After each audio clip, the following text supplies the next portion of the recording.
ফুটবলীয় পরিপূর্ণতার শেষ সীমানা Lionel Messi ছুঁয়ে ফিরেছিলেন কাতারে। সবাই ভেবেছিল 2022 বিশ্বকাপই হয়তো এই মহাতারকার ক্যারিয়ারের সর্বোচ্চ শিখর, কিন্তু 2026-এ এসে ফুটবল বিধাতা যেন নতুন এক মহাকাব্য লিখলেন, যেখানে মেসি খোদ নিজেরই গড়া অবিশ্বাস্য সব রেকর্ড ছাড়িয়ে হয়ে উঠছেন ভাস্বর।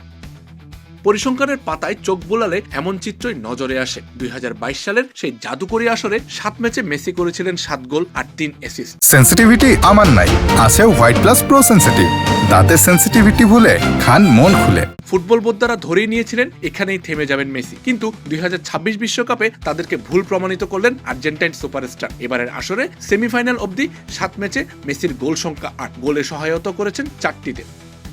তবে মেসিকে কি কেবল শুকনো সংখ্যার নিরিখে বিচার করা সম্ভব? মোটেই না। তার আসল জাদু মাঝমাঠ আর আক্রমণ ভাগের শৈল্পিক মেলবন্ধন তৈরিতে। 2022-এ 21টি সুযোগ তৈরির বিপরীতে এবার সেই সংখ্যাটা দাঁড়িয়েছে 26-এ। এমনকি নিখুঁত স্লাইড, বল নিয়ন্ত্রণ আর পাসের মাধ্যমে বড় সুযোগ তৈরির ক্ষেত্রেও আগের রেকর্ড ভেঙেছেন মেসি।